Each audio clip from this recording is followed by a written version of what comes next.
Tackling the topics the church needs to talk about. Let's talk about the elephant in the room.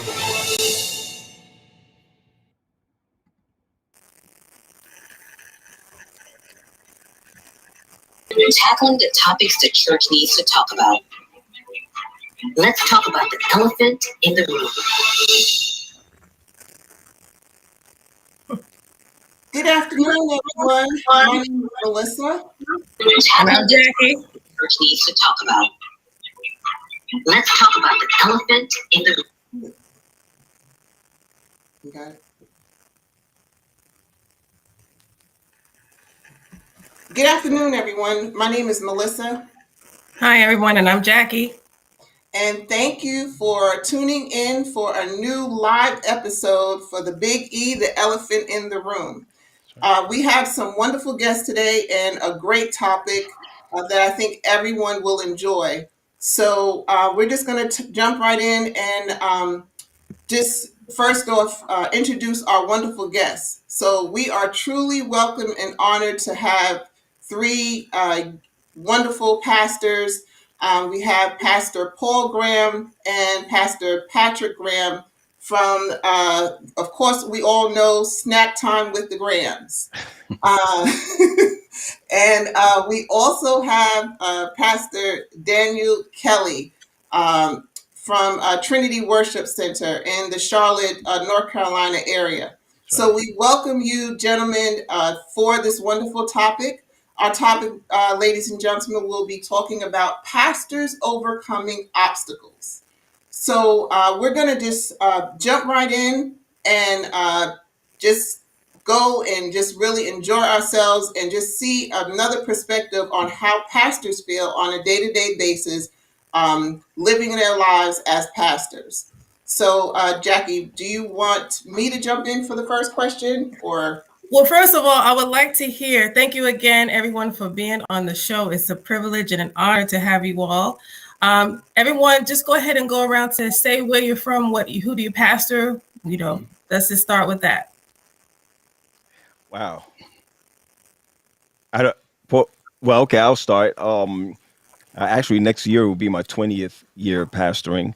I've pastored numerous churches, about 5 or 6 churches in the metro area, DC area, but then and now I'm a youth director. But they still give you churches if you want to take them, in transitions, if you want to take them. So right now I'm at the New Beginnings Church, also in Baltimore, Maryland, as their interim. I don't know how long it's going to last, but you got to be in the church to keep you hot. So, but I am the youth director and the children's ministries director of the Allegheny East Conference. Excellent. Okay. I'm Paul Graham. I look like the guy Patrick Graham, but I'm better looking. Just want to be clear about that. I work for the Potomac Conference. I am now the associate pastoral ministries director for the Northern region. In our conferences, our set of regional conferences, they'll call them ministerial director. So I'm the ministerial director of the North. I pastored Restoration Praise Center for the past 13 years, and I've been pastoring for the past 28 years. So that's all I got. Okay. Other guests? And Pastor Kelly? I'm Daniel Kelly Jr., originally from Brooklyn, New York. So there you go. Queen City, Charlotte, North Carolina, Trinity Worship Center. I've been in ministry for, good grief, I've been in ministry for 10 years. Wow. The last time I was on a flyer with the Grahams, I was still at Oakwood. And so this is a privilege. Since I don't get invited to Snack Time with the Grahams, it's just a privilege to be on here with them and with y'all. So that's all I got. Well, it's definitely a privilege to have everyone here. It really is. Okay, Melissa. So we're going to just jump right into these questions. So, gentlemen, the first question we kind of want to ask you, can pastors preach the word and still remain hopeful for their members despite the changes that are currently going on in the world? Well, we preach a message. First of all, we preach a message of hope. And sometimes we even preach a message of hope when we're not hopeful. So when you ask that question, it is really important to just put it out there that we preach a message of hope, and there is hope for our members or those who hear that what we're preaching is not our message, it's God's message, which really I would say brings a high level of hope that whatever we're preaching about, whatever we're dealing with in this world, whether it's COVID, whether it's politics, whether it's whatever it may be, I have hope that when I preach the word, that someone would take that hope to another level. Well, yeah, or the other thing is that some of your best sermons that you put out there is because you need it. So I mean, you know, sometimes you're preaching that thing, and God got you preaching that thing because you need to actually hear yourself not prepare it, but you got to actually hear yourself say it. You know what I mean? That's going to make the change happen with you. So many times you don't want. Half the time you don't want to preach the sermon God gave you to preach. That's the honest truth. And when you put it out there and when you start preaching it, you're like, oh my goodness, did I just say that? Because you know you're preaching the truth, and the hope for it is that there will be changes. You know, the hard part about it, the hardest part about preaching, especially pandemic, social justice, etc., is that while you're being you got to be careful of what you say as you're saying it. You know what I mean? Because I'm not a manuscript preacher, so you still got to be careful of what it is that you say and how you say it, because you could offend somebody, not the gospel offend, but you might say something about women, you might say something about Caribbeans, you may say something about Americans. You know, I'm talking about the whole social justice thing that's going on. You may say something about the medical field, that somebody's sitting in front of you that's a first responder. You know, so the hope with all of that it will all translate, and that your members will know that you meant well either way, that you meant well. Yeah. The whole approach with pastoral ministry is hope. The ministry hangs on hope, because you know we're hopeful when we do preach a sermon that it's interpreted well and that it reaches where it needs to reach. We're hopeful that somebody would accept the Lord as their personal Savior. We're hoping that it sticks, that it works. You know, ministry, pastoral preaching ministry, it hangs on hope. And so, considering the times in which we're living and the pandemic and all of that, you know, I think personally, I started out in this pandemic just kind of planning to wait it out. I was just going to kind of hide in my little cubby hole and just wait till the thing pass over, right? Hoping that'll just be done. But life happens, and while you know, I'm witnessing folks start to go backwards, get strung out on drugs and alcohol and things like that. And so my hope for better says, okay, Kelly, you got to get to work. You got to figure out how to do this, how to do ministry, and not just preaching, just ministry in the series. So you hope for ideas, you hope for innovation. It's just hope, man, and you hope. So every one of you have touched on hope. So, and Pat, you stuck to it, I guess the strongest. But when you're feeling hopeless, how in the world can you preach hope? Jackie, you could talk to any pastor, right? It's most sermons that they come up with is not on a Friday night. It's something that's it ought not be on a Friday night. All right, let me put it that way. It should not be on a Friday night. It's something that you're wrestling with all the time. Right. It's so you have to, and I could say this about most preachers. Let me just tell you this: most pastors are not bad, right? It's just that when we do something wrong, or we're not up to snuff on something, we just get the biggest light shined on us, right? So the majority of the time what is the statement that we all use, Kelly, Paul? What we say, you're only as good as your last sermon, right? So you could preach a string of great sermons. When you preach the bad sermon, everybody, they don't remember the one from the time before. They just remember your last one. You know, Jackie, when we go back to this, most pastors when they preach, it's a working sermon, or it should be a sermon that continues to work, right? It's Right. always going on. It's something that you're always thinking about. So you drive in your car and you get to the second piece of your sermon, you're erasing it on Thursday in your mind, and you coming back on Friday and say, okay, I'm gonna go with this, I'm gonna go with that, I'm gonna go with the other. So it's not, we don't put sermons out there based on how we feel. You put sermons out there based on what you know your people need and what you need.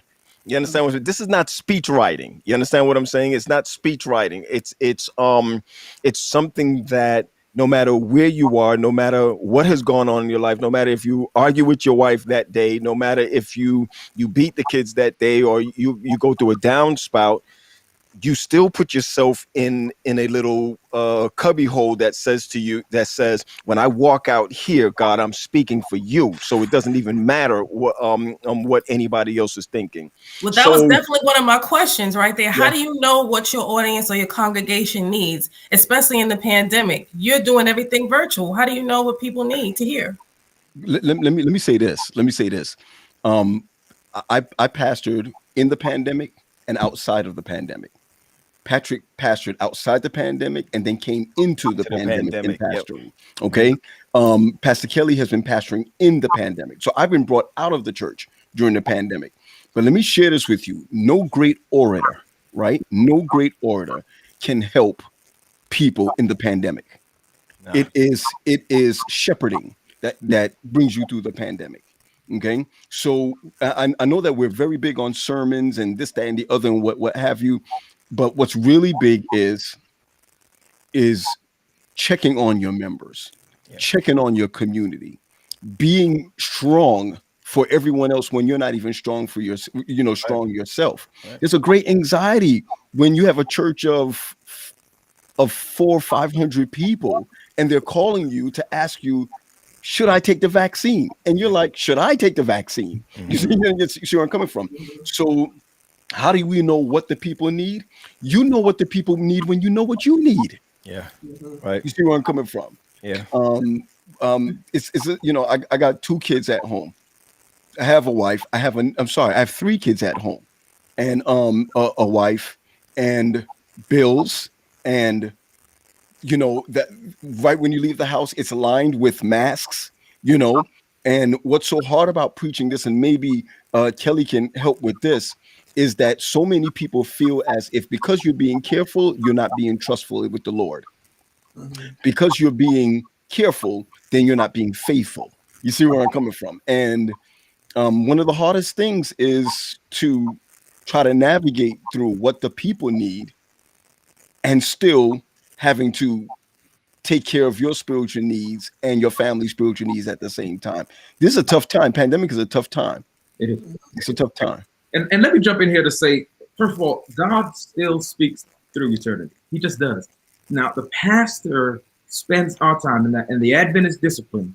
We're not allowed. I'm not going to tell you what pastors do, but we're not allowed to have another job. We're not allowed to moonlight, right? Because we're supposed to be full time. When you're in the hospital, we're supposed to come see you. When somebody died, we're supposed to walk the family through the grieving process, funeralize, bury. We don't have the luxury of saying, hey, I can't be there because I have a meeting. I can't be there because I have, I'm the CEO of a company. We don't have that luxury, at least on paper, we're not supposed to, right? So we spend, the diligent pastor spends 30 to 40 hours a week studying sermon prep, research, whatever, to prepare. And then the amazing thing that happens, and the Graham's been in this thing longer than I am, so they can testify. The amazing thing that happens is there is I don't want to say magical, it's a mystical thing that happens in the pulpit on Sabbath. That's right. I'll be preaching about ABC, but the member that needs XYZ hears XYZ, right? And they'll call you on Sunday and like, man, Pastor, the Lord spoke to you. And I was going through this thing, and I'm in my mind like, that's not what I was preaching about, but you know what I'm saying. And so one thing that that Pastor Henry Wright said years ago that resonates especially today is the idea that God calls pastors into ministry, majority of the time, to save the pastor. So if somebody gets saved along the way, That's just a byproduct of what God was trying to do in your life. He said that God called you because you're messed up. You know, Right. Paul Peter is a great example of that. And so again, it's a mystical thing that is happening when the pastor is delivering the message, and God is speaking. The Holy Spirit, you know, when the pastor, the Holy Spirit, and the congregation meets on the same corner, man, that thing is a phenomenal. It is. And it should humble you, Jackie. Melissa, what happens with that is, you know, Jesus spoke in parables, right? And the reason why he spoke in parables, because your members or the people who he taught all have different perspectives on life, period. So we cannot prepare a sermon saying everybody's going to like it. Matter of fact, my dad has always told us, Paul, you want to add in what dad's always said? My man said, if everyone likes you, you're doing something wrong. He's doing wrong. Yeah. Right? It's something you're doing wrong, right? Somebody has to meet you at the back when you shaking hands and be like, I didn't understand the thing you said, or that was whack. Or I didn't like what you said. Right. Or you know, your texts didn't coincide with each other or whatever. You just be like, okay, thank you very much. Okay, go ahead. And by the way, I don't know where we're going with this, but by the way, Sister White even tells us that when we finish preaching, pastors are at the most vulnerable time of their existence. That is when you get slipped the phone number. That is when I'm telling you, I'm just going. I mean, but you segue right into my question, my next question. How do you overcome obstacles of temptation in church? You know, people purposely wearing short dresses and phone numbers. Oh, Pastor, I'm depressed. Can you come to my house for some dinner so we can talk about it? You know, let me share this with you. And you know, Pastor Kelly can always text me and cuss me after. You know, months and months ago, you know, I saw a narrative on his life, right? I'm just going to say that. And I wish that people recognize that we breathe. When we use the bathroom, we pull our pants down the same way. I'm just being straight. We pull our pants, we brush our teeth the same way. We pay bills like everybody else pays bills. And the fact of the matter is that, you know, we have been ridiculed as pastors because we have slipped up, made errors, so and so, whatever in our lives. Let me tell you something. The greatest obstacle, as Pat said, is that when we get off that pulpit, it is like we've been through a 24 round fight. Yep. Okay. We have to, while we preach, we got to deal with the fact that now we may believe what we preach, but we got to deal with the fact that, are we living what we preach? We got to live with the fact, what do I do after now that I preach?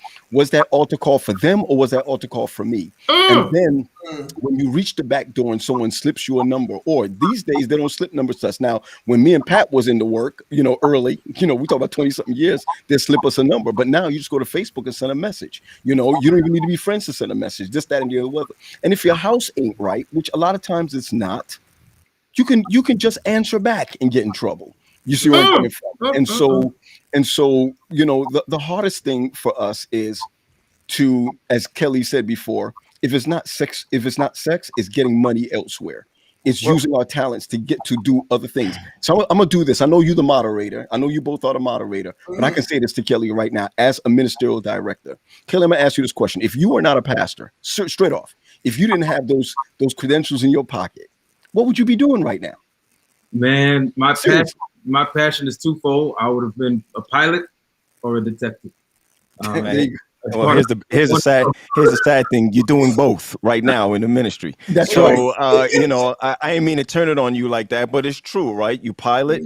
You know, when that plane was coming down, and what's his name, Suggy, in New York. What's his Sully, and Sully was bringing that plane. Everybody that was on that plane was relying on the person who practiced that thing many times before he flew all of those hours. When he landed, don't forget, when he landed, it is the FAA's job to come and deal with him as though he did everything wrong. Are you understand what I'm saying? So we're in the same exact field. We get weak. And to tell you the truth, it's not women in the church. It could be women outside the church. The devil knows where to get us at. And here's the biggest problem that we have in church life. The only two sins that they attribute to pastors is women and money. Those are the only two. when that is just the byproduct of what you're really going through. Do you Come on, understand what I'm Pat. saying? It's Come the on, Pat. easiest way to get out of what you're really going through, because sometimes you sit in meetings and those people emasculate you in meetings.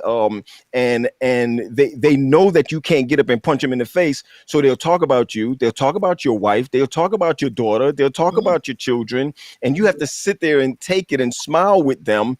And then when you go outside, you go home, and your wife is like, "Why are you home late? Why are you this, that, and the other? What's going on? Blah blah blah." And then you in the grocery store, and some chick walks. I'm sorry, a woman. This is a woman's history. Walk up to you, and they pay you attention, not even knowing What you've been through. what is it that you've been through, or what is it that you need. I'm not saying you slip them your number or you talk to them, but that from that very second, it's like massage therapy. You know what I mean? It's like you find yourself in a relaxing place where you should not be. And it's not just for that, y'all. It may not be a woman. It could be pornography, which is the easiest way to escape from church members. And secretive.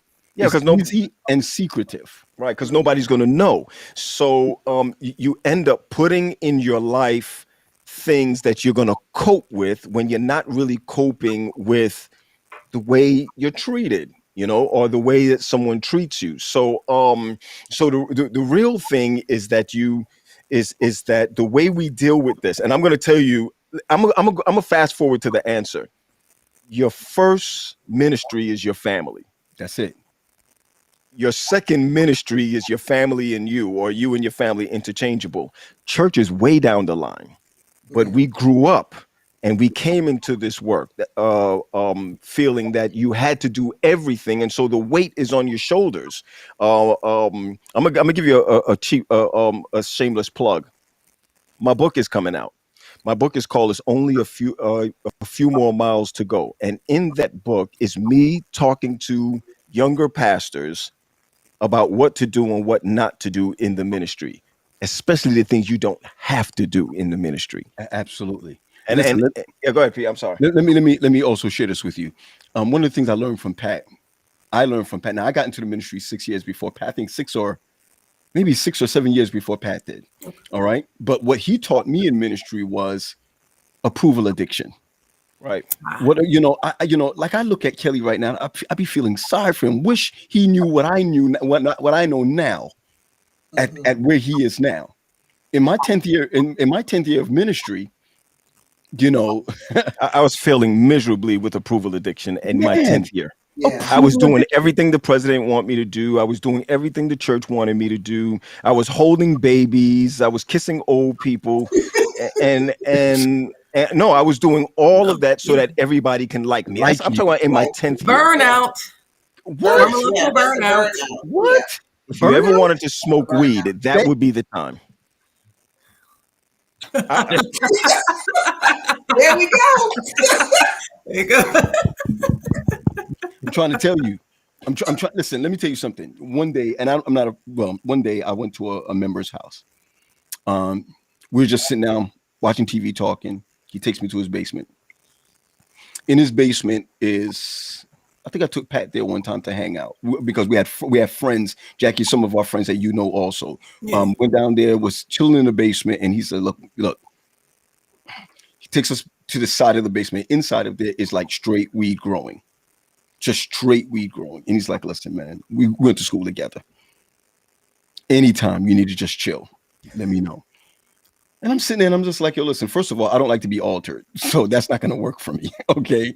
But the fact of the matter is that it would be nice if someone would say, hey, Graham or Pastor, I think you and your wife and your children need to go away, get away from us for a little while. Just like he, street style, said, hey, if you need weed, this is for you. You don't have to pay for it. It's yours. It's the same way you want somebody to come to you and say, hey, listen, how many phone calls do you get a day? How many so-and-so? Let me just give you something so you and your family can go. Don't tell anyone I gave it to you. Don't tell anyone I gave you an Airbnb. Just go ahead and do that. You know how many men, how many women in ministry just need that? But what we get is we get fired for the smallest things that we do.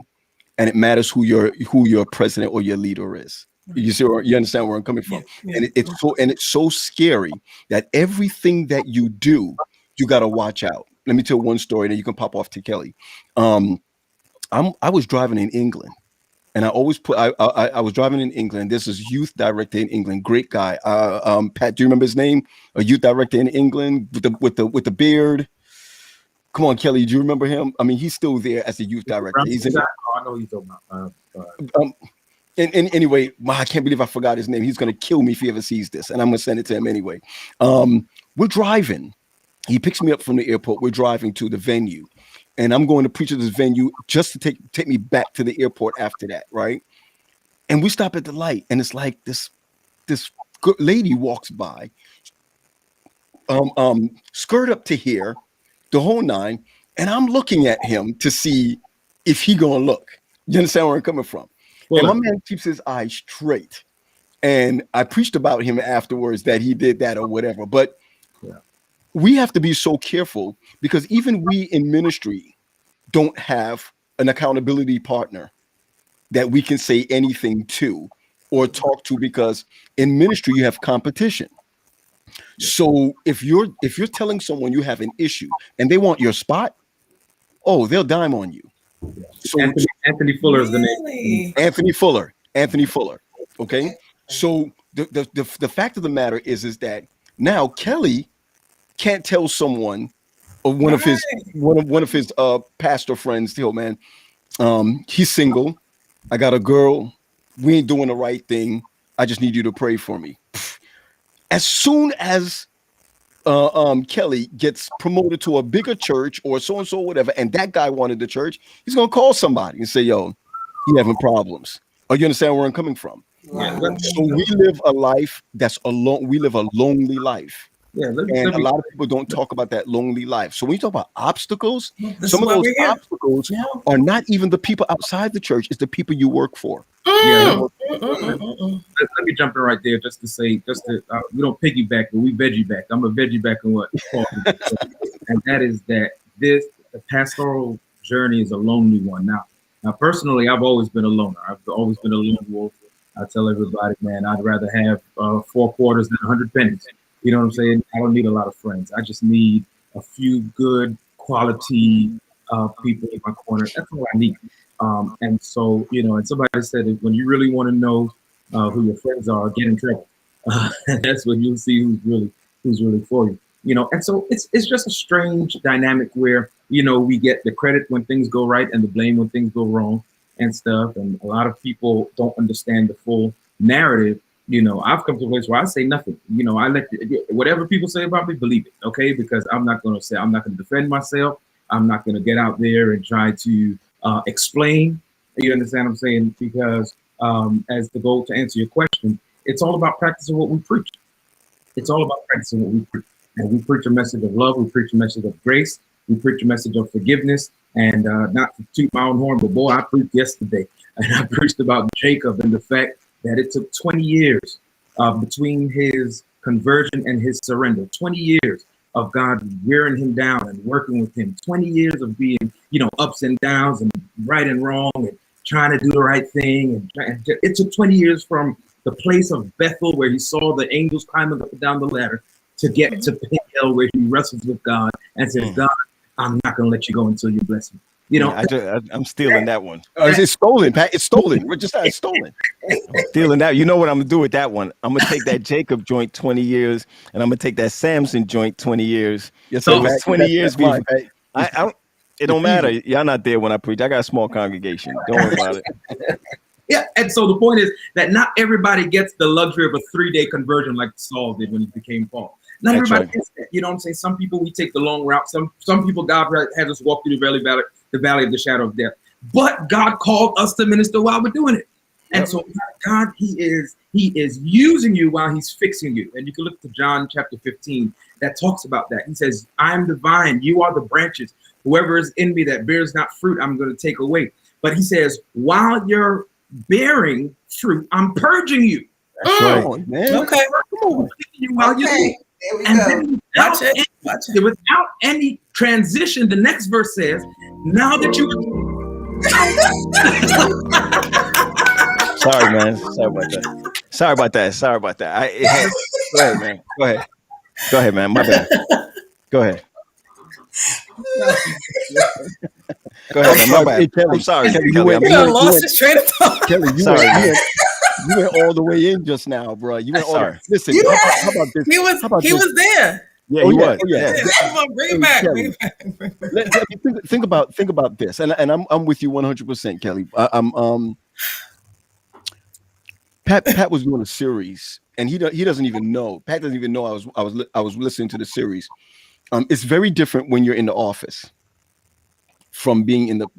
I'm 4 months out of the church, so it's very different. I got my Saturdays, so to speak. I hate to use those words, but I got my Saturdays, and I'm listening to this guy that I grew up with. I'm listening to this guy that I share a bed with. I'm I'm listening to a guy that I share socks with. And I'm recognizing that when Jesus told Peter, strengthen the brethren when you're converted, which means he's talking to us as pastors when we don't even got it together yet. You don't got it together yet. I hate it for, and man, I wish I didn't slow you down, Kelly, because you was on it. You were on the train just now. Yes, he was. You was on the train. My man said, Wow. "You the vine, you the branches, and we got to be purged." There's heavy is the head that wears the crown, and as pastors, we're like celebrities without the money, right? Right. So there's a high expectation that you have, that the truth is that you can't reach. There's no doubt about it. You can't reach it. I've said to my elders at the Sharon SDA Church in Baltimore, I said, listen, there was a time that my wife and I was arguing, like, I can't even tell you. It's like, I don't know if I could find a break in between the times we were arguing. And, you don't, when you're married, you don't know what it's about. Really, you don't even want to deal with that. But when it came up to Friday and you're trying to get your hair right, and you're going in tomorrow, the devil, man, it's true. If you don't believe in a God, know that there's a Satan. And then when you know that there's a Satan, then you know that there's a God, right? So it's like he's on you, he's guilt tripping you, he's this, that, and the other. And that's why I told all my elders, be ready in season, out of season to preach, because I'm not walking on that pulpit not feeling like I can speak. The other side of it is that when you have a small family, and I said it tells to Kelly, your family know you. So you can't go up there and preach something that's not true. You understand what I'm saying? You can't do that, because your wife is going to sit there and say, this brother is going to sit up there and say that, and it's not true. You don't want that to happen. And It's worse when it's your kids. And then your kids are Your sitting in kids. front of you like, that can't be my dad. My dad don't do that, So there's a lot of fight that you have to go through, and a lot of balancing that you have to go through. And what I wish our members would do is stop putting us in the shelf of sexuality, or the shelf of finances and whatever. There are other things that we wrestle with that that we have more problems with, and I'm gonna put it up on the table. A lot of people were upset with me for saying this. My parents were also, when I came out, and people and now I know people are listening saying, he came out, he what? I was depressed. I mean, clinically depressed and anxiety. I mean, on a daily basis. I was 121 pounds and was throwing up nothing every day. And half of it was because of the church. That's right. Wow. Half of it was because I couldn't meet their expectation. I couldn't live up to their expectation, to the point where I had to go to a doctor where I thought I had a tumor or something. I was having headaches. I was having fainting spells. I never fainted, but I was having these fainting. And when I went to the doctor was like, you need to go see somebody. I was like, me, I'm a black man. I ain't got to see nobody. But there was a time, y'all, Kelly, listen to this, man, because Paul already know. There was a time that I was taking sermons off the internet, written sermons off the internet, sermon.com or wherever it was. And I was inserting my personality in between it so that I can get through a sermon because there was no way I couldn't even read. My eyes were blurry. I couldn't even do any of that because of anxiety and depression. Yet your people will come to you and talk to you about, oh, I saw you look at this person, or I saw you, we gave you money and you kept the change, or this, that, and the other. No, I was dying from depression and anxiety. You understand what I'm saying? Right. And most pastors deal with, they have to live that third life or that second life in order to live.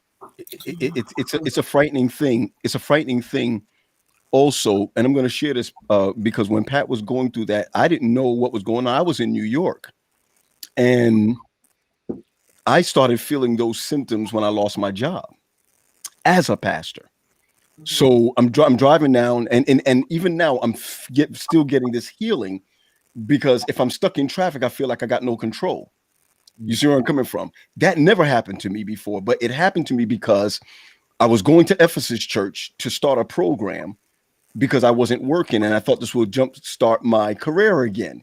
And I was stuck in traffic. And because I was stuck in traffic, I couldn't get to Ephesus on time. That will negate me getting back into my pastoral position, this and the other. And I started panicking like I was about to run out of the car. So now it's like a PTSD. What is it, Pat? PTSD. That when I'm in traffic, I feel like, yo, I'm stuck.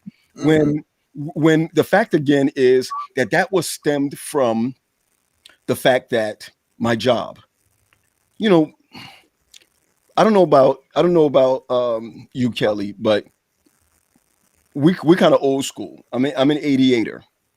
All right. And we call it Oakwood. We call it 88ers. I'm an 88er. When I got into the ministry, I did not have this thing to fall back on. So I did theology, and my minor was, some people do education, some people do business, so and so, whatever, just in case things don't work out. I did biblical languages. So there was nothing else that I can do. So when I lost my job as a pastor, when the people who could have saved me did not save me, I had to leave the job that God had given me and the calling that he had given me. And I ended up being because I didn't have any other skills. I ended up being a kindergarten assistant kindergarten teacher for 2 years. Wow. Okay. And it's funny because I do believe that if pastors do something, there should be some kind of, you can't just live and do whatever you feel like doing. There should be some kind of reprimand, some kind of whatever. You understand where I'm coming from? And believe me, in the position that I'm in, I recognize that. But not every time something happens, you cut the pastor, you kill the pastor. You see, because when you look at all these greats in the Bible, they all had issues worse than us. If you want to look at the sin issue. So in light of that, I recognize that when Pat was talking about the depression issue and what have you that pastors go through, you walk in the problem doesn't even start when you get on the pulpit. It's when you pull your car up to the spot that was designated for you and someone parks in that spot because they don't think you're worthy enough of a spot. Sure. And say something so they can say something about it. And you can't say anything. You can't say nothing because if you say something, they're going to say, oh, so now you're here for your parking spot, or you're here for so-and-so, this, that, and the other. And I'm sharing that with you simply because for people these days to say, I want to go into the ministry, I now start asking questions because I hire now. I ask questions like, what about the ministry do you believe that God has called you to? What is it? Because too many people come into the ministry because they're great orators. Orators, is that it? Yeah. They're great orators. So what? You know what it's like to get woken up 12:30 in the morning, 2 o'clock in the morning because somebody got a cough? And don't let it be somebody popular in your church that you ain't go see because they had a cough, and they gonna spread the word that they called you and you ain't come. And let me just say this: many are called, few are chosen. And the truth is, that's what it is. This work, I couldn't be an actor. You know what I mean? I couldn't do that because, you have to be offline, online, or you have to do, God has called me to this ministry to save me. I don't care. I don't care what it is. Kelly said it in the very beginning. I wonder sometimes where I would be if I didn't have my head in the word because of A, B, and C, or if I wasn't, if I didn't stay where, there's no way now, because I'm going to tell you, I was healed. When I say I was healed with depression and anxiety, I was healed from people. Um, no longer, the last thing you could take from me now is my paycheck. I really don't care anymore. I've gotten to the point where, I don't know if you saw. You only say that because you got a big bank account. No. My bank account was whacked this week, so it doesn't. That's not what it's about. Here's what I. No, it's not. No, Okay. it's not. It's not. That's not what it is. Let me tell you what it is. It's what you call peace of mind, right? Um, and the black work especially. Yeah, I gotta say it. I'm gonna say it. The black work, regional conferences. The way that we're moved from churches to churches is set up like the army, or is set up like the military. And in the military, you don't normally see back then us on the top. So, we go from different place to different place doing what the master asks us to do. You got pastors who are behind me or are older than me who have never had a house. They move so much that they've never been in a house. They don't have retirement. They don't want to collect Social Security because they need all their money now. You understand what I'm saying? They all of this type of stuff. We got pastors who were retiring just before the new thing came out, who were retiring with $700 a month that they were living on after they worked for the church for 45 years. Come on. And yet those same people who you work for, or you work with, you don't know who your friends are, and you don't even know who your enemies are. In the pastoral work, you don't know who are the lions and who are the hyenas. No matter how you look at it, you still got to be protected, because whatever the lions eat, the hyenas eat the leftovers from it, right? Yes, sir. And the lions who already ate don't want the hyenas to eat the leftovers. This is what we've been going through for so long now, where it's like people like me, I turn around and look at people like Kelly and say, oh, he can't preach. Oh, he can't this, that, and the other. When his name gets called to, let's see if he could be the next youth director of his conference or whatever, we talk him down. We go back in the past. We talk about this, that, and the other. Jackie, we friends from 88, from back then, right? I was preaching at Oakwood. And I'm going to say it, Paul, I'm playing. I was preaching at Oakwood. And not the alumni weekend. I went back down for something, and I was preaching, and I walked outside because sometimes in between, Kelly, you ever have this before you speak? You kind of need a breather before you come back in. Everybody done performed, they done talked, they done this, that, and they're gonna get you up at 1:45. Everybody's gonna be walking out at 2:15. You're trying to figure out how I'm gonna do this thing. I met a girl outside. And she said to me, do you remember me? I said, no, I'm sorry, I don't remember you. I was by the track outside of Ashby Gym. And she said to me, it's so funny how you're going to be here preaching in the gym to bleachers that you used to have girls under the bleachers. Paul, let me tell you something. I wanted to cry on the spot when she said that. Let me tell you why. Number one, I ain't never had no girls under no bleacher. That's number one. Right? That's no. Yo, I'm just be straight up with you. I was about to say, if you're gonna tell the truth, come on out and tell the truth. But I had too much class to have some chick underneath some bleachers. That's number one, right? Number two is you learn not to argue about stuff that you know is not true. You keep your mouth shut over things that you know is not true. You always feel as a preacher that you got to open your mouth and say something to fight for yourself. You don't got to do that. So my wife, well, I'm going to say it like this. I'm the Adventist pastor. My wife's not a pastor. All right. So when I first got to DuPont Park, somebody came up to me and says, why are you driving this? It was like a little Miata type thing, right? It was all scratched up. And I was like, well, I don't have anything. I don't have what it is. The person gave me $5,000 to go buy a car. Right. I went to my uncle. My uncle said, don't take that $5,000 from him. He said, give it back. Give it back to him. I gave him back the $5,000. And I said, Uncle, why? Uncle Reuben Leslie. I said, why? He said, because the rest of the time you're here, he going to control you. And I said, got you. And I remember wanting to be like all the pastors with their black shiny cars and all of that. And I'll never forget. I went out, Paul, you remember this. I went out after a board meeting of getting beat up in a board meeting. And moderators, Kelly, I stopped at a dealership and I bought a Lincoln Navigator. The payments walking out the door was like $1,090 a month. Woo. You understand what I'm saying?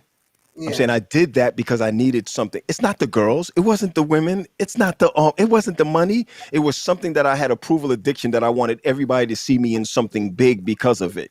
And I paid for that. Up to this day, I paid for that. I had to ask the conference if I can have permission to have a second job, Kelly, in order to pay for the car so that everybody could wave at me and say, that's a nice vehicle.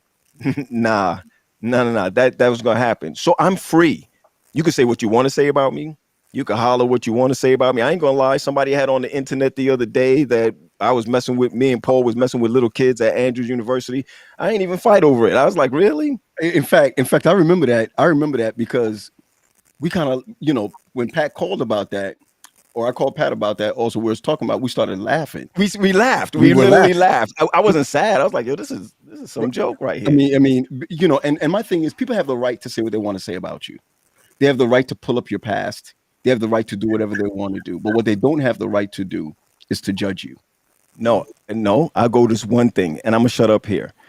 We literally called a lawyer and said, let's sue this person just so that everybody will understand. Hey, if you have to tell the truth about Pat Graham, go on and tell the truth.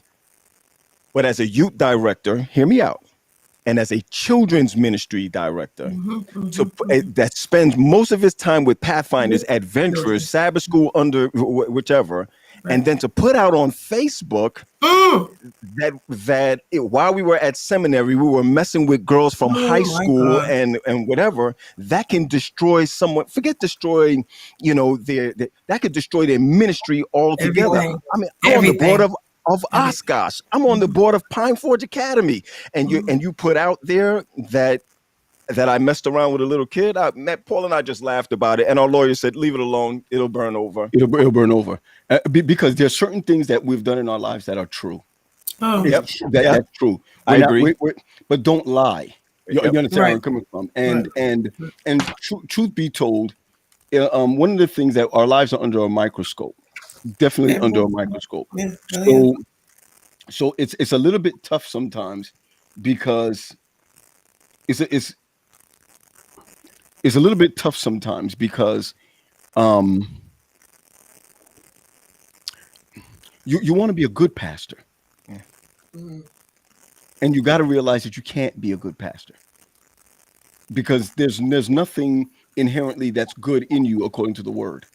True.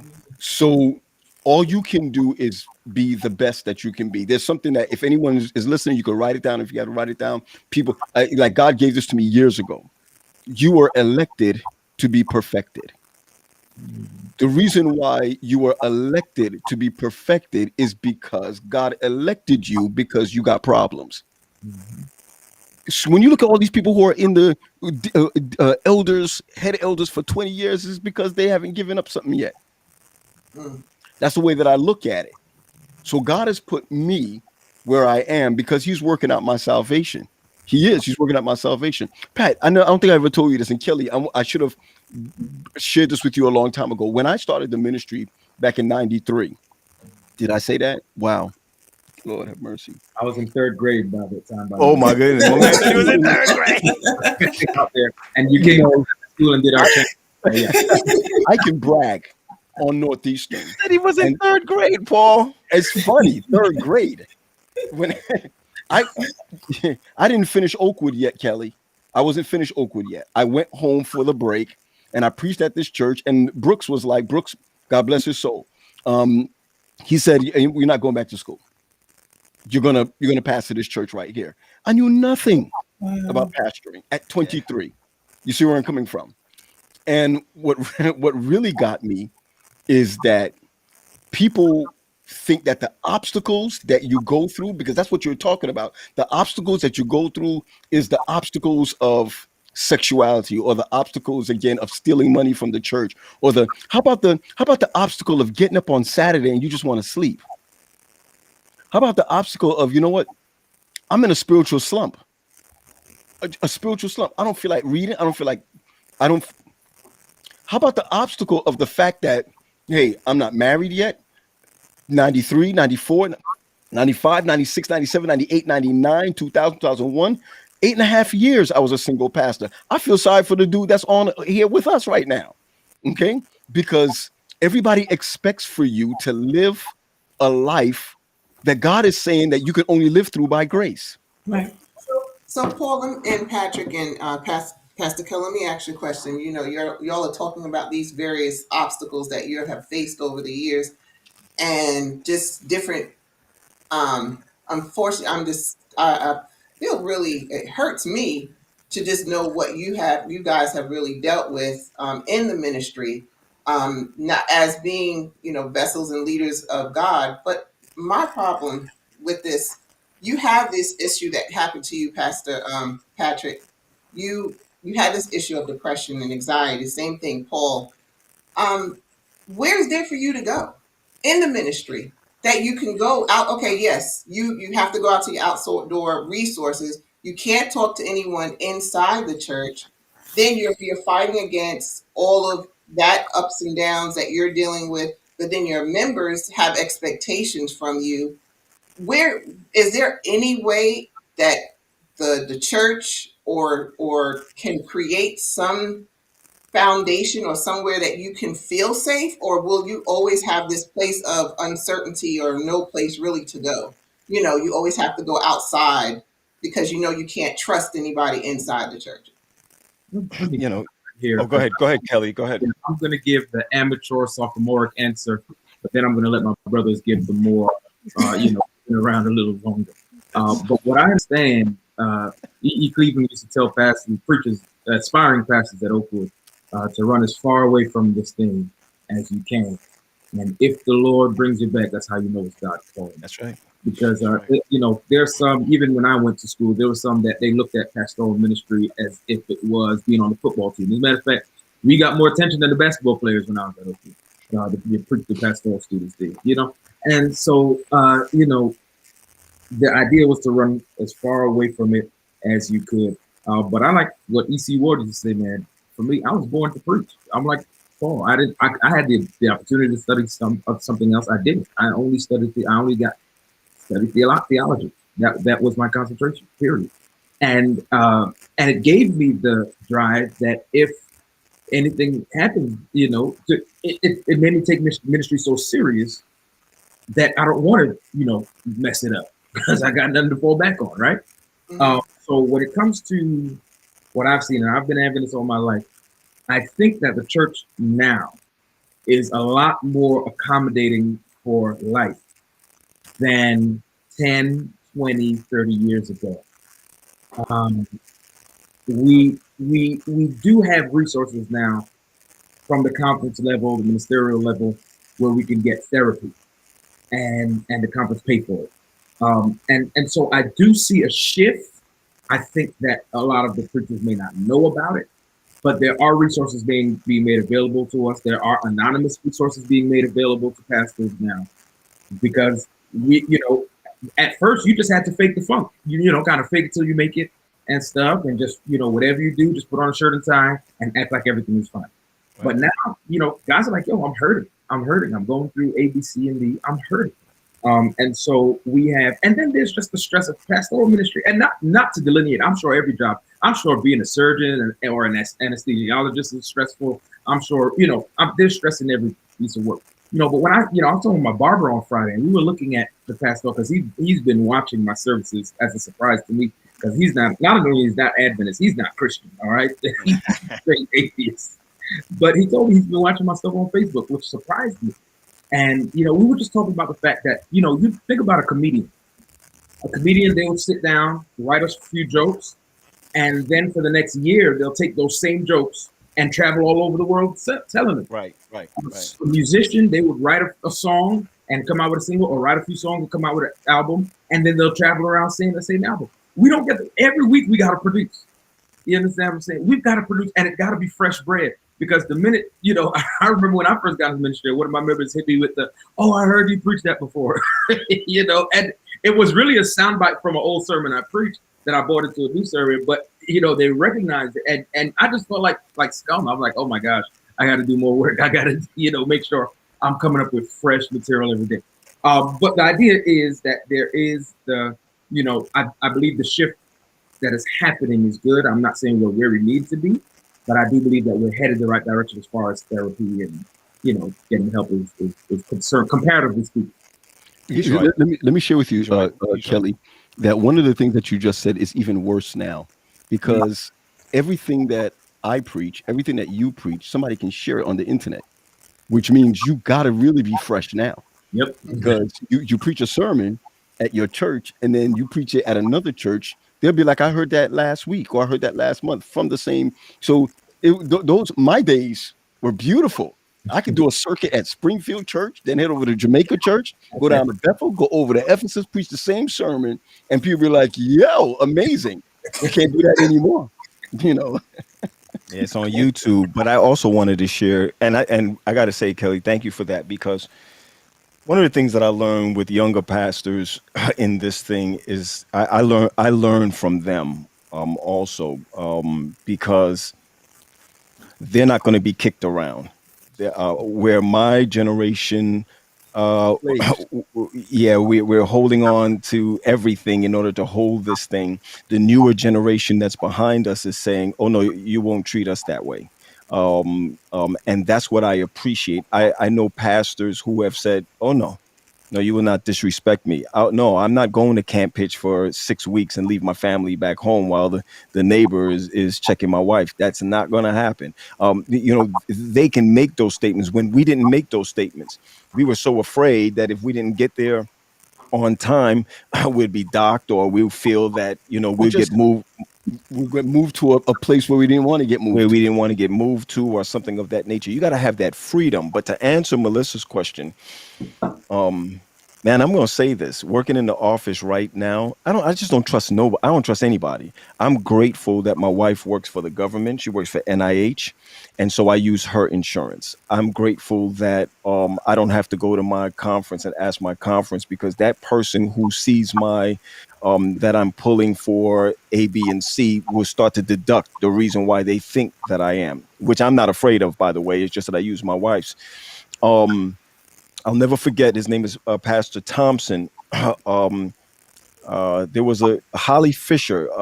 Jackie, we used to go to school with a girl named Holly Fisher Yeah, from I know Holly Fisher, the lawyer. Holly The Fisher, the lawyer. lawyer, right? Yeah. She we went to her mother. I used to pastor her mother, and while my kids were going to DuPont Park School, we used to I used to drop my kids off. She's an older lady. I used to go to her house, and on Wednesdays she used to make me spaghetti every Wednesday. She lived downtown DC, beautiful house downtown DC, and she'd feed me. And one day she said to me, and Kelly, if this hasn't happened to you, it will. I'm dying. And I said, "Oh, okay. What's going on?" "No, I'm dying, and I don't want anybody to know but you." So you got to see her at church every Sabbath. You got to see her. You got to see her dwindle, and nobody knows what's going on with her. But you're the only one, and you have to keep it confidential. And her daughter and I went to school together, and I can't even have a conversation with her daughter about what's going on. You hold these things in. You're bound. Yeah, you're bound. They're singing. She's singing at church, and she faints at church one day. And I know why she faints, but nobody else know why she faints, right? And long story short, she died. She passed away. At the funeral, I'm supposed to say a couple of words, and I couldn't. I'm standing there and nose not. You know what I mean? And you're crying, and this is that and the other. And I'll never forget, because I believe I was taught by old people in the church. I wasn't taught by others, but I was taught by old people in the church. And this is what they said to me: "I believe you now that you're a man of God, because I saw you cry." Wow. And I'm thinking to Always myself, watching. what? Always watching. Yeah, because you're trying to be brave, you're trying to Calculating, yeah. hold, you're trying to find yourself at this place. But then when a pastor is real about something, You know, when a pastor gets up and says, "Man, this is where I am. This is what's going on in my life. This is what's happening," but and still get up on Sabbath morning and preach. You know, we're hurt right now. You know, when our members go to the hospital, we can't even go to the hospital. That's right. We can't No. we, Yeah, you can't do that and that's a part of your job, that when a member goes to the hospital, you can't even go to see. You know, I'm gonna tell you, there's a member of mine. She's 17 years old, 17, 18 years old. She tried to commit suicide. This week. She goes to the hospital. The mother is calling me, and I'm all I could do is pray with her over the phone, because I cannot enter the emergency room and I can't enter the hospital room. So now, what other way can I show them that I care? But by Right. picking up the phone and dialing, say, "What's going on now?" Hitting on Messenger, "How is she feeling now? What's going on now?" That's a different ministry, because Yeah. we didn't do that before. But yet, here's what happened to me last week. I felt inadequate as a pastor. Mhm. I felt like, that's all I can do is just to text them. That's Text all I them. could do. But guess what? That's all you can That's do. all There's you can nothing do. else you can do That's all you from can there. do. And So, yet, so go ahead. Go ahead. I'm sorry, Melissa. guys, I don't know. This came in my spirit just to think.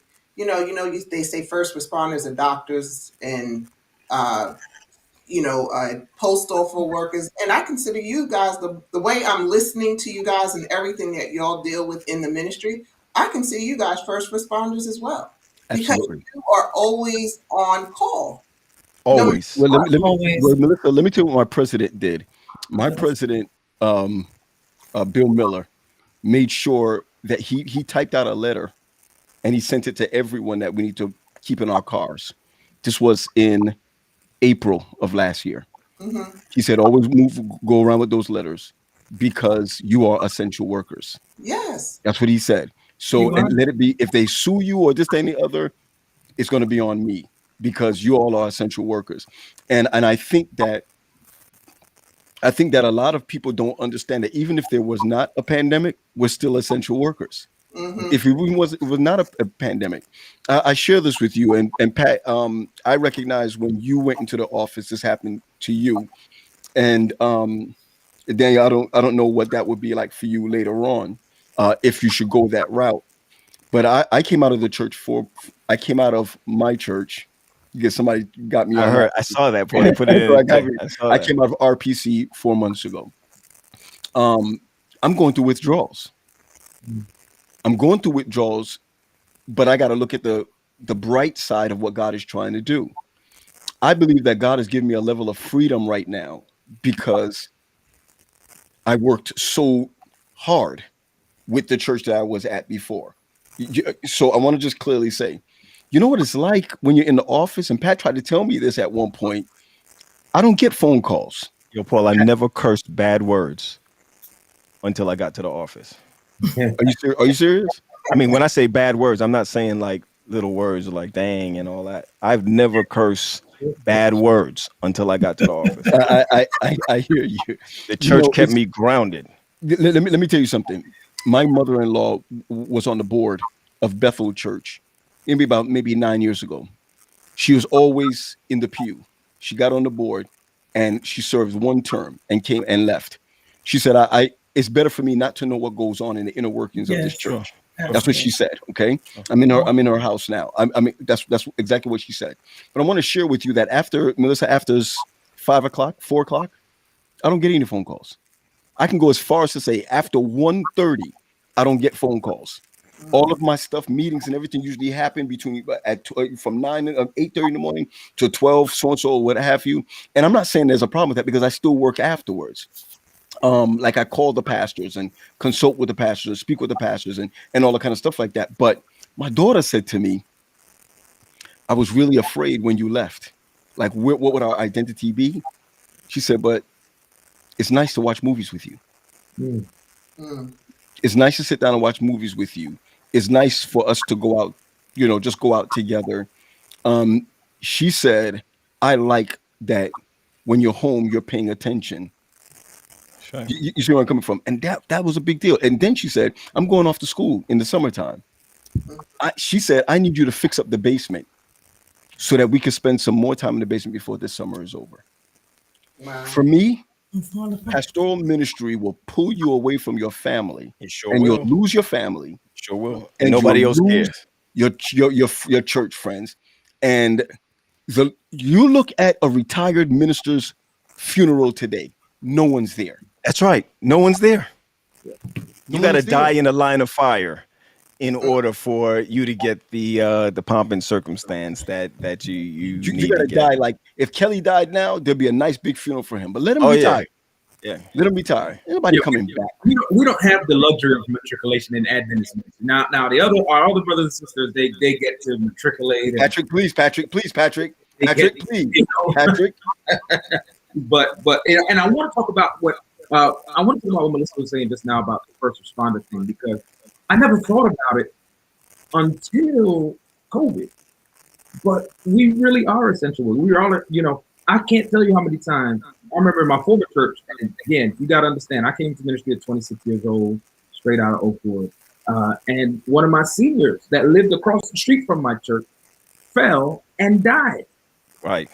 And so guess who the husband called? Of course, he calls the mortician, but then he calls the pastor. And the way Kelly drives, not anymore. I've slowed down. I put childish things. I became a man and put away childish things. Back then, I ended up reaching to the house before the mortician. That's right. That's right. I've been there. Right. Sitting in the living room of one of my seniors with his dead wife sprawled out on the floor. That's right. Yeah. And all the time, I got to comfort him. I got to minister to him while we wait for the mortician to come. We had a girl just 2 years ago at my current church who, she 21 years old, had an aneurysm on Super Bowl Sunday. Had Super Bowl plans, bought all my chips and everything. I get the call. She fell out at a Super Bowl party, had an aneurysm. They don't think she's gonna make it. I beat her to the hospital. She was helicopter lifted there. I'm in her room before they even brought her in. Praise God, she survived. She's a walking. Oh wow, beautiful. Amen. Man, and here's the funny thing. My heart started racing for Kelly just now. Finish up, Kelly. Finish up. I'm just gonna say this last thing. When I told her the things that I've experienced in ministry, she cried because when I got in, I thought it was preaching. When preachers, they looked at my preaching sermon and said, "You're hired." That's right. and that's what I got to be honest. That's what I came in for. I came in because I enjoyed preaching, but then I was introduced to pastoral ministry. Come on, man. Let me give you a secret. Let me give you a secret about pastoral ministry. Your sermons could be whack. If you heavy up on pastoral ministry, the people will forgive you for your sermons being whack. They want to be loved. They want to know that you're taking care of them. They want to know that you care about them. I was at a church called, and I could say it out loud, I was at a church called Columbia Church in Columbia, Maryland. I hated that church. Wow. When I say I hated it, it wasn't that I hated the people in the church. I hated them together. I liked them one by one. But when I got together, I hated them. Pastor Kelly, you want to turn off your mic on this one? Hey, I'm gonna tell you the truth. The people in that church at that time were union leaders. They were union leaders, and some were officers. Right, small church, and I'm gonna tell you, I had two churches. I loved the other church, and this one I used to drive there. This is how I knew the depression was coming on. And before I got to the church, I used to throw up and literally throw up outside the car, get back in the car a block away, and then drive up to the church. And when I was at the church, you have to play this role. You got to be an actor, right? You got to be like Wesley Snipes. Okay, we talk about that later. You got to be an actor, right? So you get in there. You got to go in there. Now, here's what happened. They complained against me at the conference office. The conference sent people down for us to talk about it. And I'll never forget what I told the president when he called me. He called me and he said to me, Michael Worthy said, hate is a vile word. Let me go back and say it again.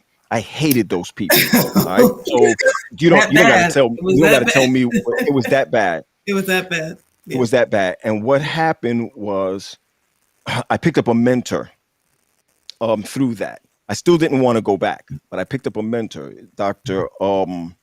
He has the DuPont Park Church now, Dr. Marcus Harris, and he took me for a drive after that because I even left that meeting mad. And I told the president, you should have brought my mother here that could have done a better job at mediating than these people that you brought. He wanted to fire me that day. He took me for a drive and he said to me, I want to introduce you to a book. It's small. This book is smaller than the Steps to Christ. And he gave me the book, Kelly. It's called The Shepherd's Heart. It's called The Shepherd's Heart. And in that book explains how the shepherd saves the lives of the sheep to the point where when maggots go in their nose, the shepherd takes the ointment. You know where I'm going, Kelly, right? The Lord is my shepherd, I shall not want. He takes the ointment and he puts the ointment in their nose so that the maggots don't go up in their brain and lay eggs and kill the sheep. So he says to me, sometimes you got to do the dirty job of clearing it out. And the only way that you can clear out the nose, you ever see mothers that used to put their mouth on their kids, on the nose of their kids and suck out the mucus? He said, until you become like that to the people, you will never be a good pastor. You got to love them, even if they don't love you. Man, I'm going to tell you, they were getting ready to move me. And I said to the president, don't move me. God will move me when I'm ready. And in those next maybe 6 or 7 months that I was with them, I learned to love them. I'm talking about hate had moved from hate to real love. That when one of my members' brother died in Atlanta, I traveled with them to Atlanta on my dime, and it had nothing to do with my dime. It had nothing to do with just getting down there. It's because in order for you to be a true pastor, you have to have a shepherd's heart. You have to. And if you don't have a shepherd's heart, then everything is going to take you down. Everything is going to bother you. You're going to end up hating everybody who talks about you or vile against you or whatever. It's only when you know the church. I mean, the church loves you when you leave. They don't tell you that they love you while they're there. Not while you're there. They don't tell you all of that. They tell you what, when you I'm going to petition this taping, show this in every seminary class before they think they want to go into ministry. Because you all are touching on everything possible, pornography, all that stuff. And I appreciate that. One more question I have before. Wow, it's 6:17. Yes. Before we get I got a birthday cake here. You got to know where my cake. One more question. Melissa may have one more, but I have one more for you. What kind of obstacle can you overcome when the children go wayward? Pat, we were just oh my goodness. You talking about that? You mean your children? Your personal children go wayward. Listen. Hey, you don't got another hour. You don't got another hour. I be teasing Patrick. Let me tell you a quick one. First of all, okay. My niece is like her mother. All right. I'm talking about Pat's kids. And so she got, earrings and so whatever. I'm teasing Pat, man. I'm like, yo, man, what's up, man? You can't control your kids? What's the deal? You know what I mean? Blah, blah, whatever. It reminded me of when I didn't have any children. Pat already had 3 children, right? And I used to go to the house, the rooms used to be crazy. The boys' rooms used to look like who done it. And I used to say, yo, man, Pat, what's going on here? Pat was like, man, one day you'll understand. Chief, my daughter said to my wife, well, when I get to college, I'll just pierce my ears, and so I said, how you getting back in the house? She was like, you're not going to stop me. Said, how you coming back into my house? You're not going to stop me. And it's so amazing. Your children can drive you to drink. But what I love about my kids is that they keep me honest in my work. Sure they do. They got me searching scriptures, realizing that the stuff that I grew up on is tradition. Straight tradition. I mean, I can keep going forever on so many things that I used to tease Pat about, that now that my kids are at a certain age. I got a joke for you. I got a joke for y'all. So I'm driving yesterday, me and my wife alone, right? We went to hang out with this couple. And not like your last program on, you know what I mean? Not like your last show that I saw. It's a couple that we just chilled, okay? Right. That big E No in the swingers, room. huh? For anyone who wants to see, look back at the other episodes, check the big E on Swingers. on Swingers. All right. Okay, I gotta check that out. But there are swingers in the church, but that's a new Yeah. we'll Yes, talk. That's a new. That's part two. That's That's part part two. two. I will do part Part two. two. So we're driving, and I'm gonna be honest. When me and Wendy are by ourselves, we like Biggie, Buster. We listen to our old stuff. Yeah. So last night we driving in her car, Pat. Okay. And we're blasting Biggie, the nasty Biggie. We don't want to hear the clean stuff. We want to hear the nasty stuff.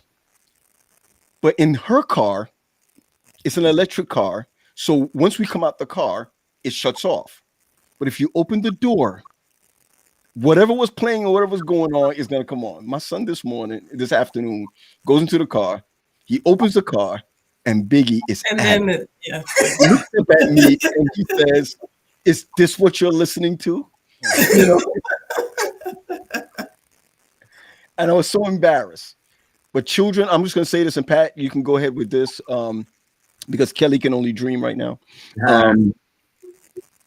That my children keep me honest. They keep me honest. When my daughter comes to me and says, "Dad, let's go for a drive or let's go to McDonald's," I know it's a conversation about a guy. When she says, "Hey, Dad, can we talk?" I know it's a conversation about a decision she has to make. I'm grateful for that. But my children keep me honest in my ministry. One last thing I'd like to say, I was asked to be the senior pastor of the PUC church in last December. And my daughter and son went and watched the service at PUC. And I really wanted to go. I would be the first Black pastor. It's a college church, the whole nine. And she said, "I want you to know, Dad, that the service is an hour and 8 minutes long. The service is an hour and 8 minutes long. You preach for an hour." And we made up in our minds right then. And she said, my son and my daughter said, we could not thrive there spiritually. Mm. And I gave up that dream because them thriving spiritually was more important than my dream. Just want to share that with you. I don't know. You call it. Thanks, Paul. But you call it obstacles. I don't know. I believe that God took me out of the church at a great time to be a youth director of the conference because my children were teens at that time. So I've been a youth director for 8 years, and my term is going to be over in 2 more. I knew what they needed, and I knew what the conference needed. I knew what the kids in the church. I knew what Pathfinders needed because they were there, and they were always giving me what it is that I needed to go on. But they did not. What we hid from them the most is being pastors' kids. And they absolutely hated to be called Patrick Graham's son or daughter or whatever. And there are a lot of things that happen even after that. My children are no longer in our church. It took me a while to be able to say it. And it's hard sometimes to say it, but when I have conversations with them about the church, the sad part about it is that it's all true. It's when they complain or whatever it is that they talk about, it's all true.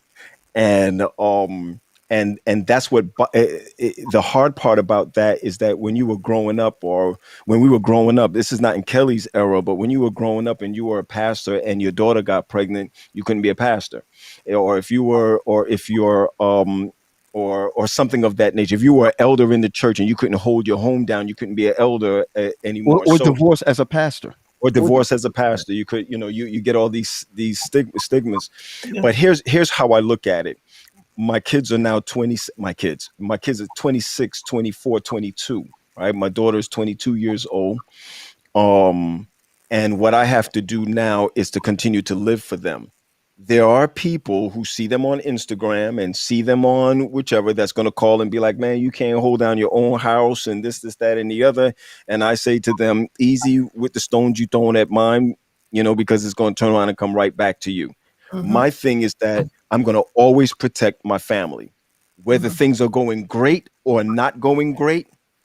I'm going to protect my family at all costs, because that's what God has called me to, right? My wife, her whole thing is God, spiritual. I'm not sure about Adventism, but I know for sure that she's a spiritual person.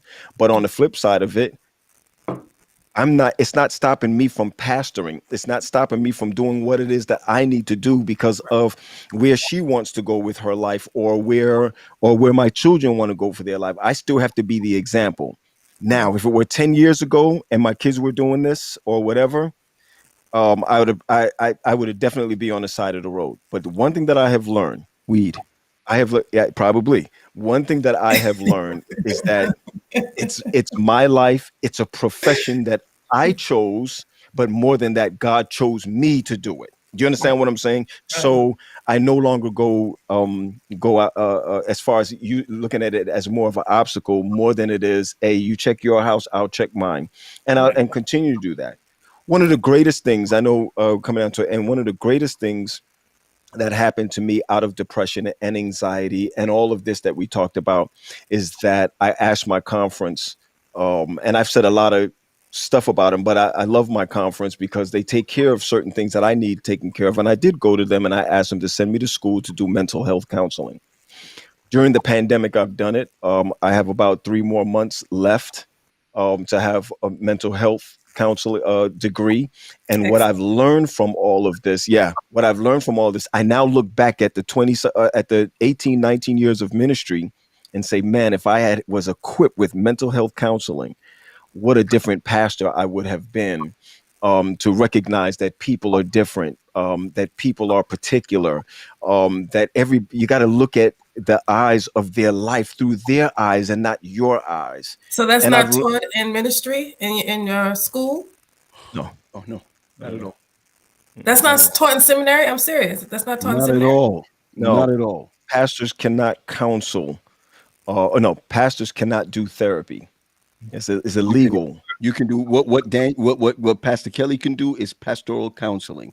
What he can do is premarital counseling. Sure. What he can do is spiritual counseling. But he cannot do therapy. Right. And he only go to 6 sessions with marital counseling. You got to refer. That's right. That's right. Wow. Oh, that needs to be changed like ASAP. Well, here it is. Everybody can't be a therapist. Let's remember. Well, I know this. that, but I mean, if you're going to pastor the flock, then that should be part of your credentials. Now, Pastor David. No, well, here's the thing. Now, you're not an evangelist. An evangelist goes around preaching and they leave. A pastor is different. You have to actually. Here's what pastors need, Jackie. Pastors need to know where to get the resources from. That's it. And yeah. No. I understand what you're saying. Listen, for example, this dude walks into my office. He got a black eye. I'm like, yo, man, what happened? Yo, my wife beats me. I'm like, the first thing I want to be like, why don't you tussle with her? He's like, nah, man, she'll kill me. You know what I'm saying? I mean, he's afraid of his wife. The first thing I do, I pray with him. No, this is before coming, right? Seriously, I know it's funny, but I was like, my man, you look tough and all that. He said, I can't hit her back. So my thing is, I pray with him. Then the next thing I do is, hey, bro, there's about 3 or 4 places that I want you to go to. That's right. Now I have it in my budget to pay for 6. You heard Kelly's mindset just now. It's 6, right? You say I'm gonna pray for 6. I'm gonna pay for 6 sessions for you and your wife to go to a marriage counselor, etc., etc.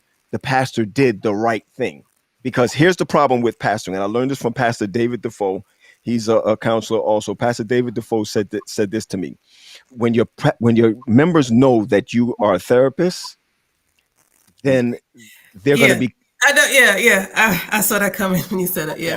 Right. No. But I want you to understand, because it's clear that we can't do all roles. Right. When a pastor is equipped with resources, then that's what it is. And I don't think I'm going to go into counseling, to tell you the truth, like therapy. I don't know that yet, but I know this for sure.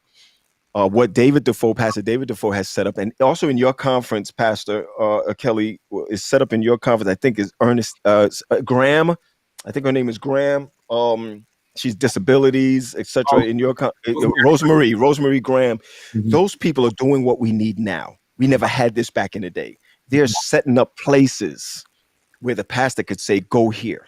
Right. Where the pastor could say, "Go here." Instead of us now talking about, "Oh, my members are gay and homosexual, and now we can't." No. We don't treat homosexual. We treat homosexuals the same way we treat fornicators.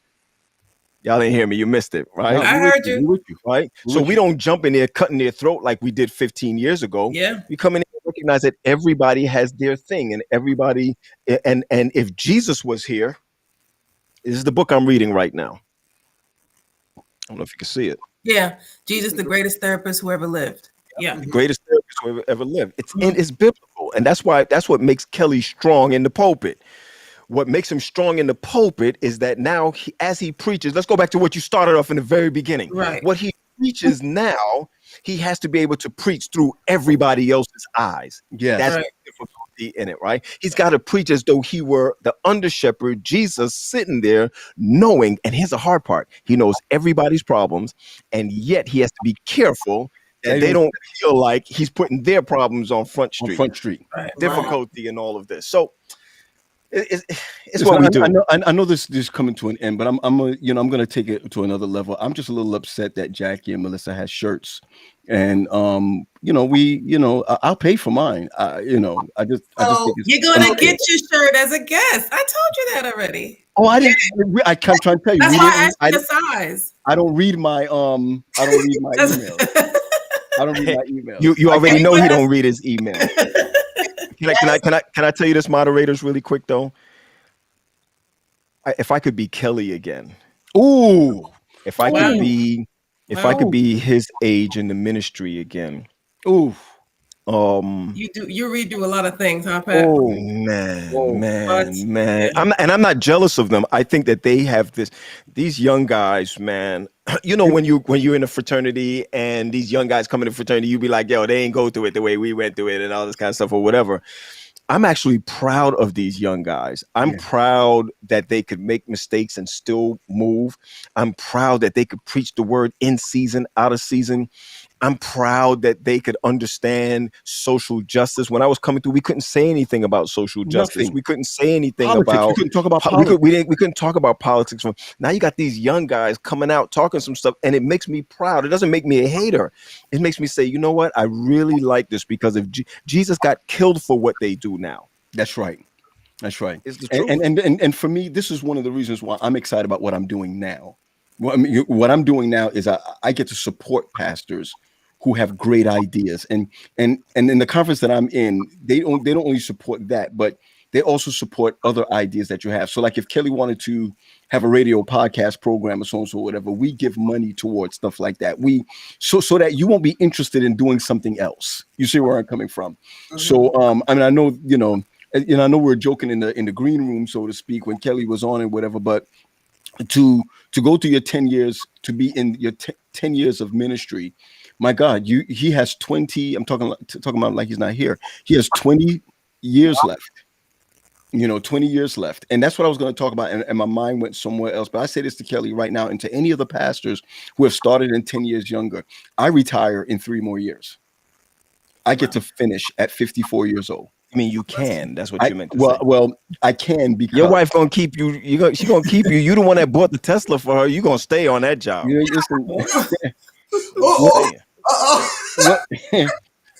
Brother Kelly, what I was saying to you was right. What I was saying is that a good pastor, Pastor Flowers, Pastor Willis, Pastor Benjamin, Pastor Hall, these are individuals. These guys were my mentors when I started. None of them are in ministry now. They either have passed or they have retired. They said because there was no retirement for blacks, or because we had terrible retirement, they said go get a personal retirement.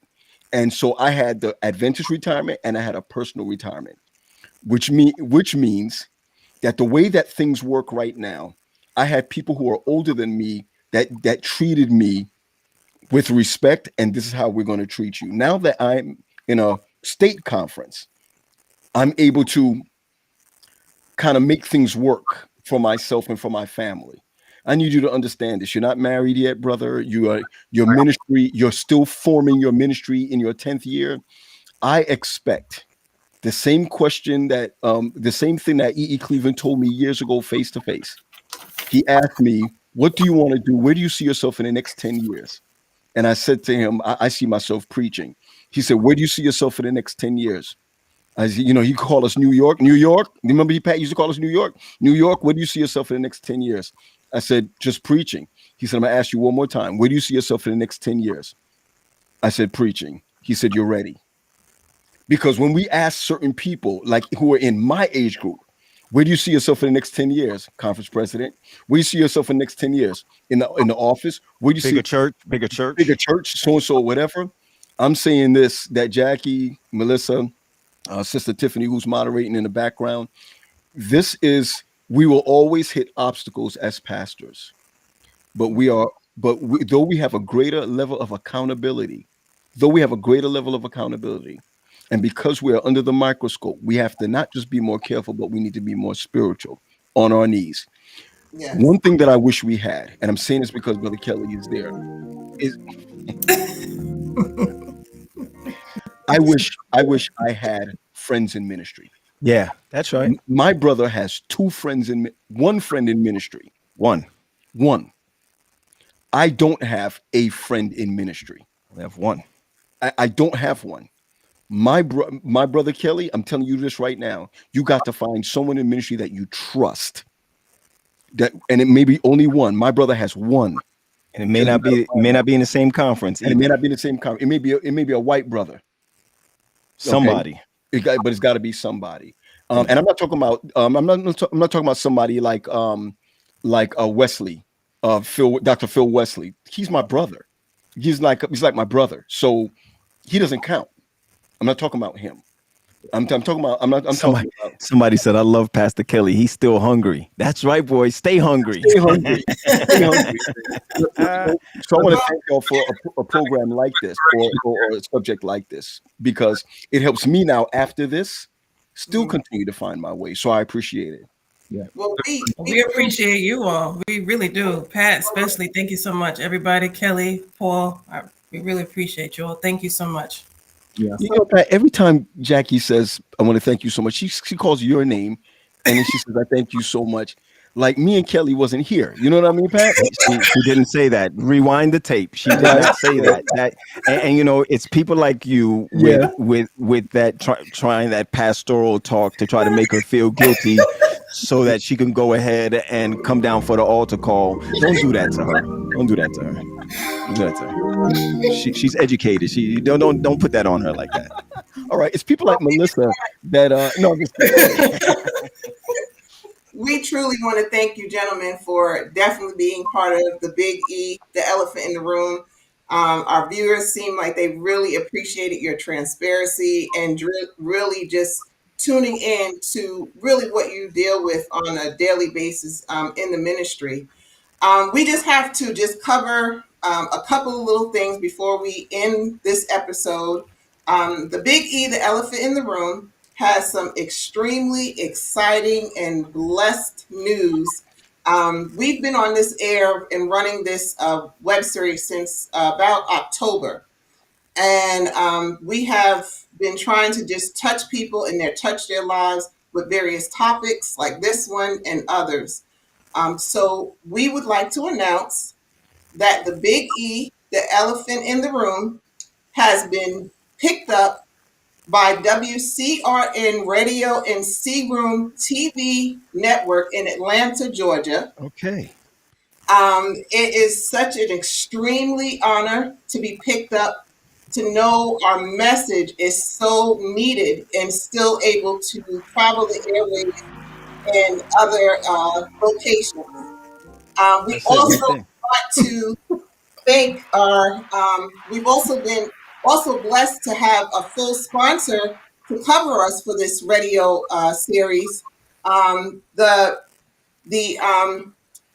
sponsor, his business, they're actually called the Center for Clergy and Church Support. I've seen that. They are going to be sponsoring us for our 10 episodes that we will be launching on this radio and TV network. Awesome. So we are truly, truly thankful. We're truly blessed. So our airways are expanding, not just on YouTube, but on Facebook, but now on WCRN Radio and C Room TV network. Beautiful. So please look forward to our upcoming episodes, our upcoming ministry, and our upcoming guests that we have coming. This is truly a blessing and an honor. It means that what Jackie and I are doing is what God's will for us to do, and we're going to continue to spread the gospel, spread awareness to let everyone know we can't always pray about it and fast about it and it's going to go away. We really need to open the channels of communication and talk about these wonderful issues like we did today. So we just want to thank you, everyone, for tuning in. Make sure you like, subscribe, and share the Big E, the elephant in the room. And like we always say, the Big E, the elephant in the room, is where what we watch is what we speak about the unspeakable. So I like that, boy. Truly, truly, truly. Thank you, everyone. Thank you, Pastor Patrick, Pastor Paul Graham, and Pastor Kelly, for thank you so much for being on this wonderful episode. And we look forward to everyone to tuning in soon with us. Have a wonderful afternoon and a blessed week. Awesome. Bye, everyone.